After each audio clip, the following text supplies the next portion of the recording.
You may have heard of multiple stories where the stepmom bullies their children, abuse them, etc. Or the stories where the wife abuses the mistress and her children, or vice versa.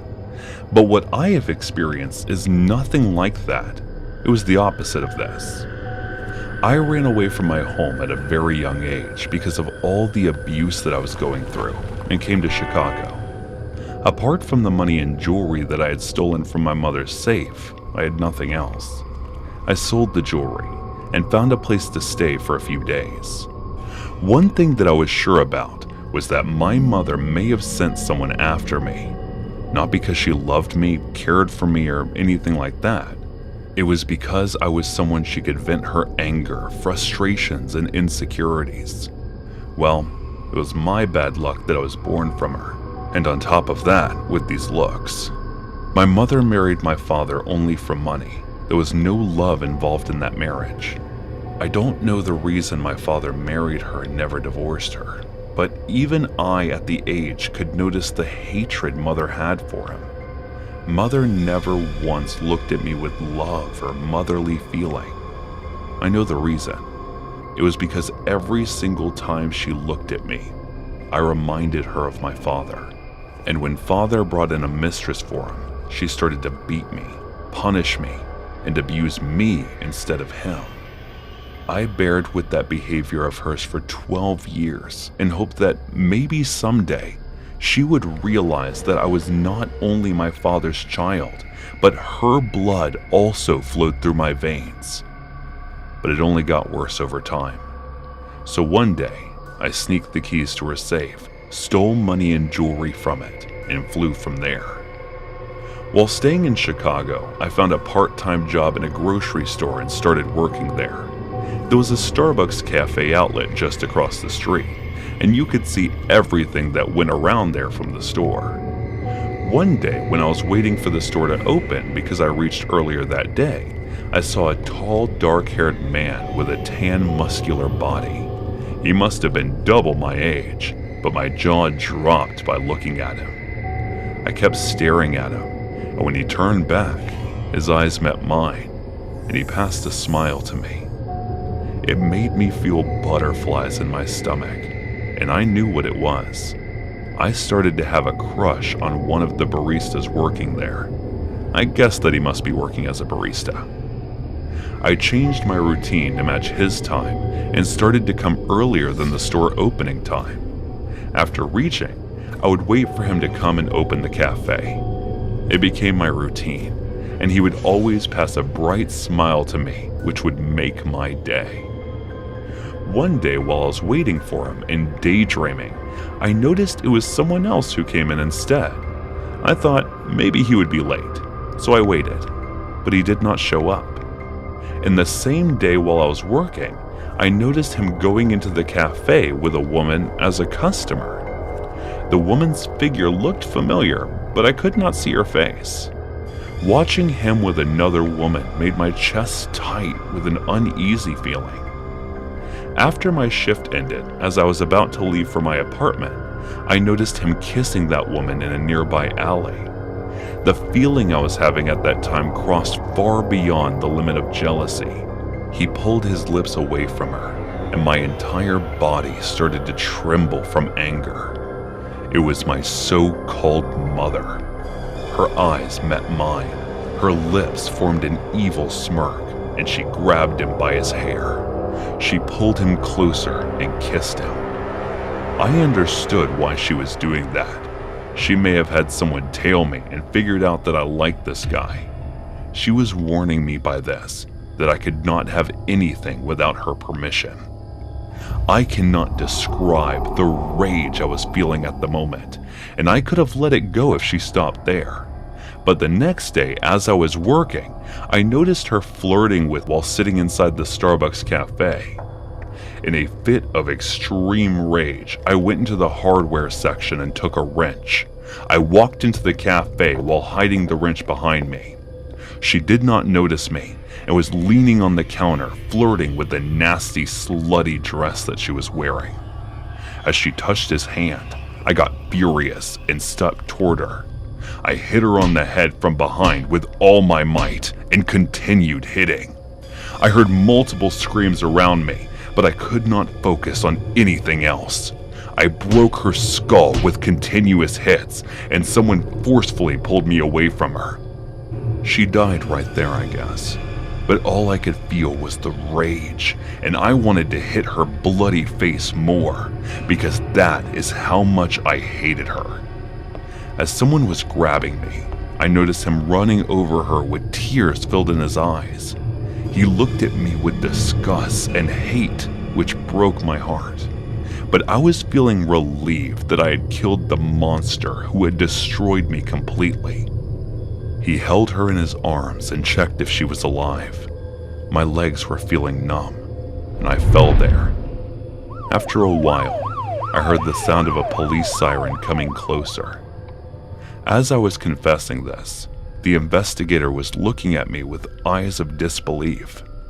I guess he never had to go through harassment in his life, but you never know if someone is wearing a mask on his face or not. Hey guys, thanks so much for all the support. If you haven't subscribed to the channel yet, please feel free to do so.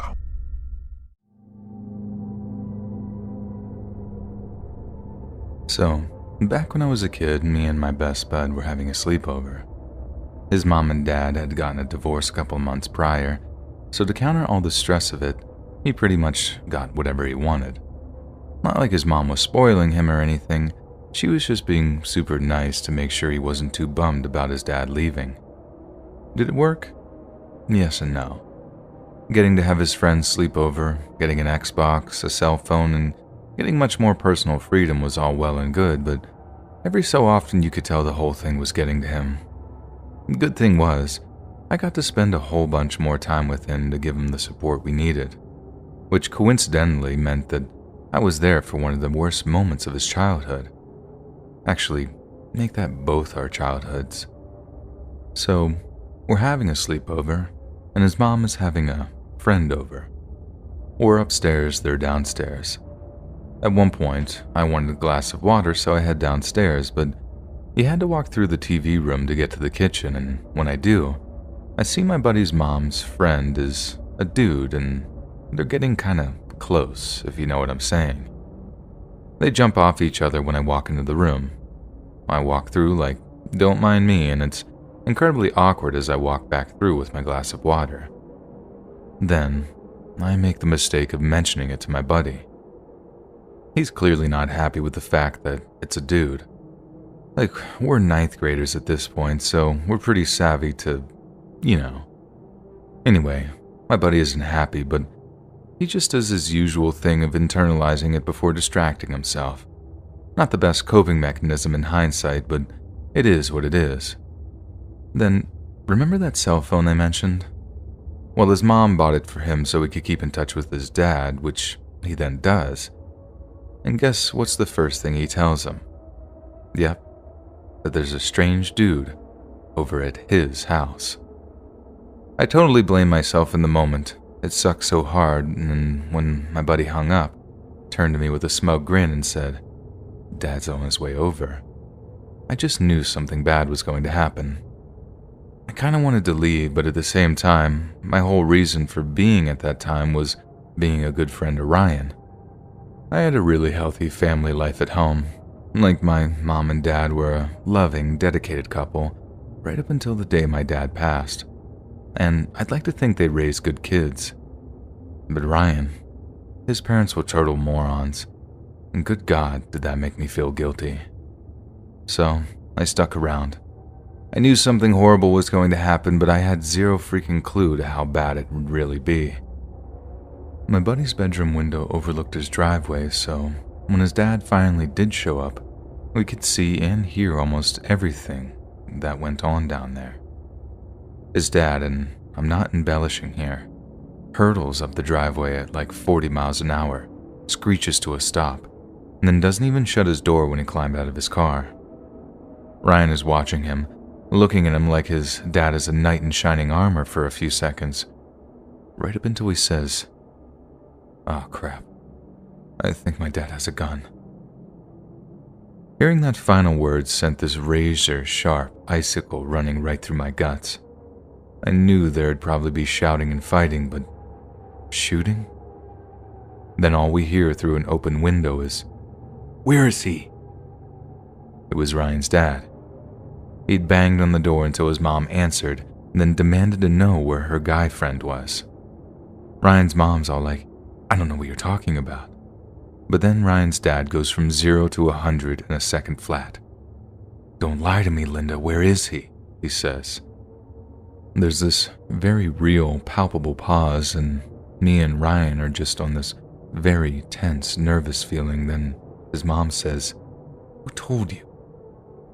Again, shiver of ice through my stomach, because I'm basically the one who told, and in that moment, I told myself that whatever was about to happen was completely my fault. "See?" Ryan's dad exploded at the admission. "You're a freaking liar, Linda. Now get out of my way." We could hear Ryan's mom screaming for a second. Then we heard another voice, only this one is definitely inside the house. The guy friend. "Get off!" he screamed. You heard the guy start to shout something at Ryan's dad. Then he just went totally silent, and all you could hear were feet beating against the floorboards downstairs. All before, bam, bam, bam. 3 distinct gunshots that echoed around the house. Me and Ryan are just bawling at this point, because we could still hear his mom screaming, and we had no idea if she'd been shot, if the boyfriend was dead, if the boyfriend had a gun and fired at Ryan's dad.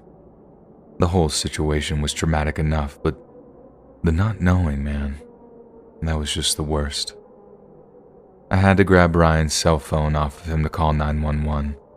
He just totally shut down from the stress. He'd had a rough enough few months while the whole divorce thing went on, then now he had to deal with potentially a dead mom or dad. I don't blame him, honestly. It was bad enough for me, and it wasn't even any of my parents. The 3 shots were all heard, and before the cops showed up, the only sounds we could hear were Ryan's mom crying downstairs.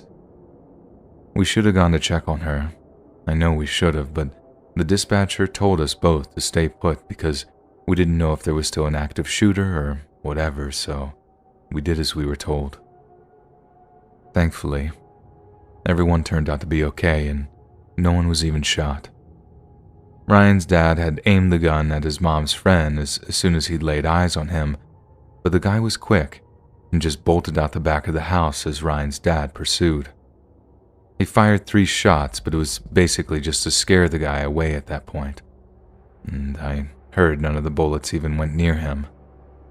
But still, it was terrifying, and Ryan's dad ended up going back to prison for a long while because of it.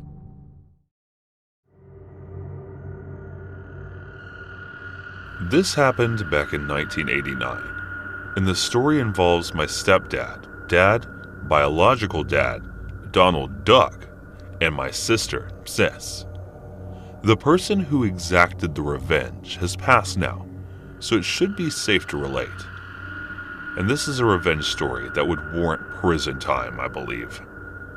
I was living outside the country when it happened, so my sister relayed all this information to me about a year after, and we recently got together and went over the events again.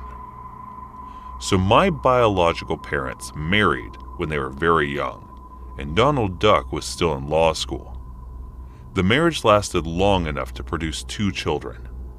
They didn't waste time in those days. My sister, who was 14 months, my elder, and myself. They were divorced before I was born. And Donald was a serial cheater, a pathological liar, and a total asshole. He still is at least a liar and an AR. He's in his mid-70s now, so maybe not doing much cheating anymore, but the fact that he is still working as a lawyer, I think has indicated that he was never a good one, and he doesn't have enough to retire. I've looked at reviews on him online, and it's funny to see that most reviewers say that he is not only a terrible lawyer, but a horrible person. When Sis was 22, she was a single mother, and my nephew, Her son was around 3. Her company transferred her to another state, and she discovered that Donald Duck lived in a town near her new work location and thought that he might be able to help her get out of bearings in a new place. For a short time when we were teenagers, we had some sporadic involvements in our lives after moving to a neighboring city. It was mostly him trying to impress us with how cool and rich he thought we should think he was. So though it has been a few years since she had seen him, it was not like they were strangers. In any case, Donald Duck agreed to let Sis move into his apartment with him, his girlfriend at the time, of course, many years his junior, and her 9-month-old child, not Donald's, until she was able to find her place. He also offered to allow her to keep her belongings in his storage unit. Says took him up on his offer. Never did Donald Duck make any reference to being paid for the use of the storage unit or paying for utilities at the apartment. Says stayed for 3 months and did her best to get out as quickly as she could. And as far as she could once, she became more familiar with the area. Living with him was hard. Did I mention he was an asshole?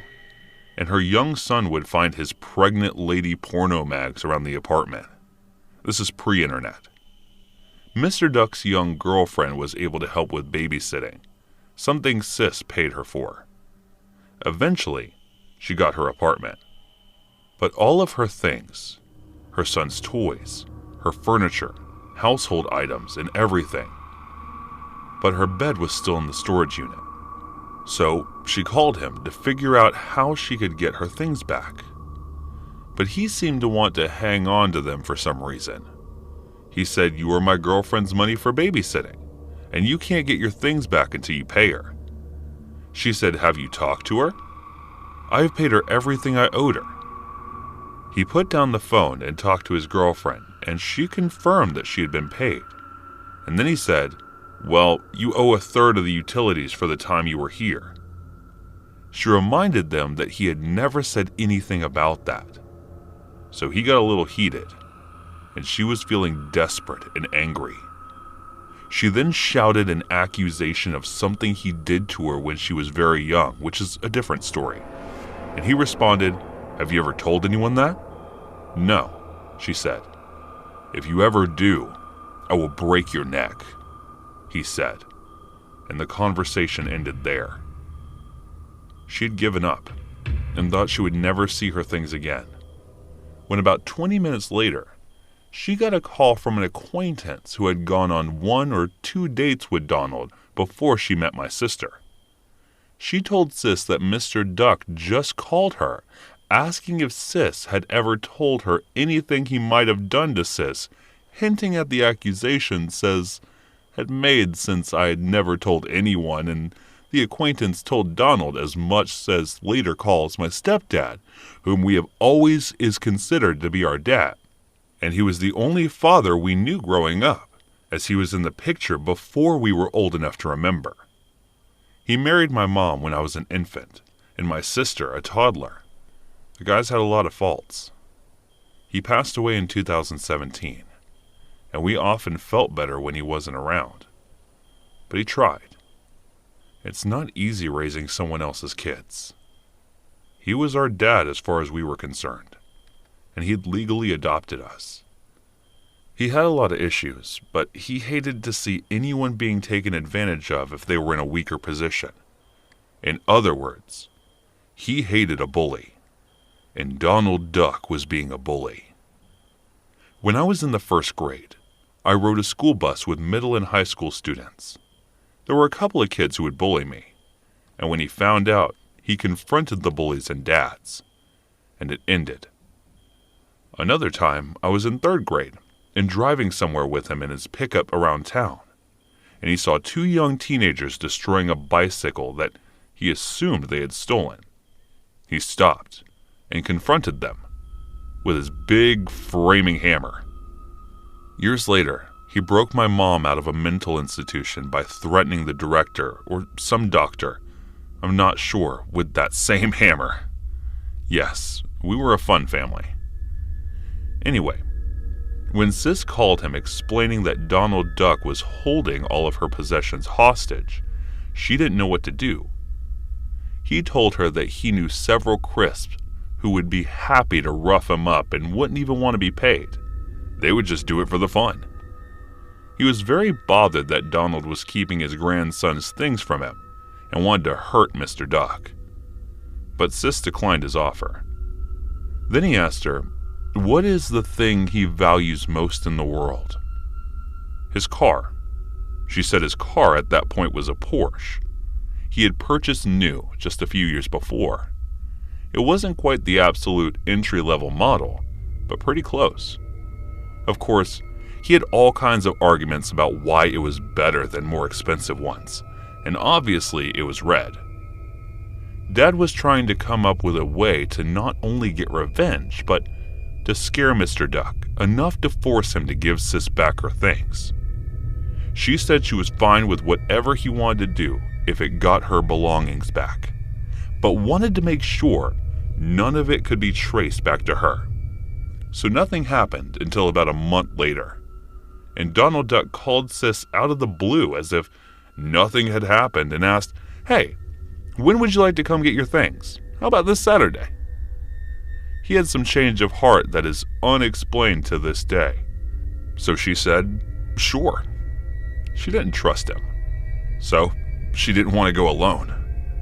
She was able to get a male friend to go with her, and she got a U-Haul, picked up her stuff, and got out. That very same evening, she tried several times to call Dad to let him know that she got her things back, and all was well.